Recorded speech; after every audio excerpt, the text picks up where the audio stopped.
Comment toucher 4 000 € par mois de revenus passifs? Mythe ou réalité? Les revenus passifs sont un sujet qui passionne de plus en plus de personnes et qui reviennent tout le temps sur la table de discussion. Qui aimerait ne pas pouvoir gagner de l'argent sans avoir à travailler? Alors, moi c'est Boris Nganso. Ici, nous parlons d'entrepreneuriat au sens large, c'est-à-dire l'investissement, le mindset, bref, comment faire des placements gagnants de manière à faire fructifier son argent pour, par exemple, faire face à l'inflation mondiale. Ce sujet te concerne peu importe où tu te trouves dans le monde. Ce n'est pas seulement pour ceux qui souhaitent investir dans leur pays natal, notamment en Afrique. Alors, si cette thématique te parle, je te prie de nous rejoindre en t'abonnant. Donc, dans cette vidéo, je vais vous présenter 5 idées de revenus soi-disant passifs. Attention, les revenus passifs ne sont pas une solution miracle pour devenir riche du jour au lendemain. Ils nécessitent du travail, de la discipline, de la patience. Donc, si on vous promet une solution miracle avec des taux de rentabilité démesurés, alors je vous conseille de fuir et de ne pas vous retourner. Dans cette vidéo, nous allons explorer 5 possibilités justement de revenus passifs et voir comment les mettre en place. Je pense qu'il faut, et c'est très important, qu'on définisse ensemble c'est quoi un revenu passif. Contrairement à un salaire classique, un revenu passif ne dépend pas directement du temps passé à travailler contre un salaire. Mais plutôt, ça dépend des investissements que vous aurez fait initialement. Donc en réalité, une activité salariée comme gérer une entreprise ou alors faire des achats-ventes ne peuvent pas être considérés comme des revenus passifs. Par contre, investir de l'argent initialement puis ensuite récolter des fruits au bout d'un certain temps, c'est ça justement des revenus passifs. D'ailleurs, il y a une citation sur les revenus passifs qui dit « Si vous ne trouvez pas un moyen de gagner de l'argent en dormant, alors vous allez travailler jusqu'à votre mort. » Le premier revenu passif dont je voudrais parler, c'est la bourse. La bourse, on le sait, a été un investissement le plus performant ces dernières décennies et sûrement en étant le plus passif. Surtout les versions ETF long terme. ETF veut dire Exchange Traded Fund. Donc en français, c'est rien d'autre que les fonds d'investissement cotés en bourse.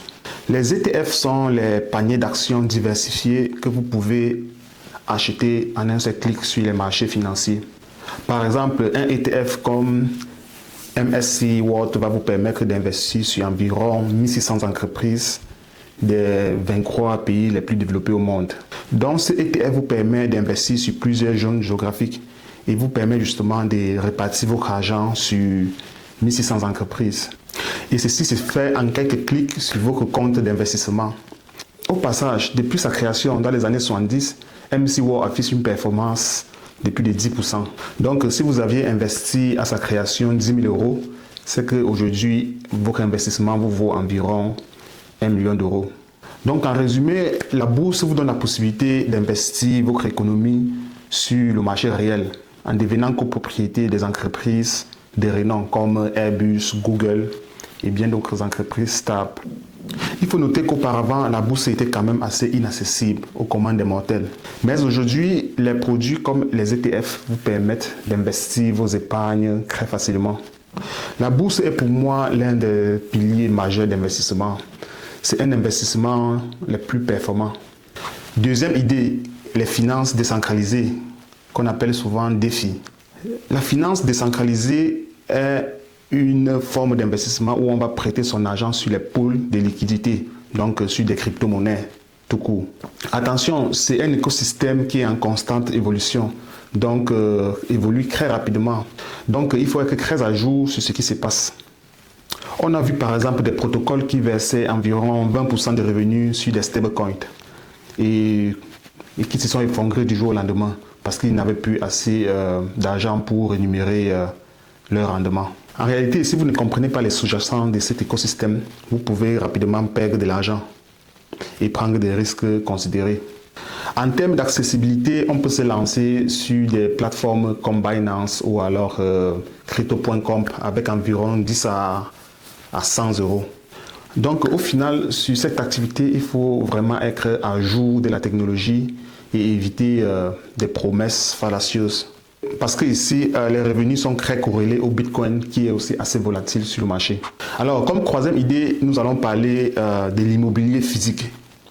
L'immobilier physique demande un investissement assez considérable au départ, souvent lié aux emprunts bancaires. En réalité, lorsqu'on débute, ce n'est pas passif du tout parce qu'il faut trouver le bien, faire des visites, trouver des artisans pour des rénovations, trouver des locataires, gérer des annonces sur des plateformes. Ensuite, lorsqu'on grossit, on peut justement déléguer ses activités.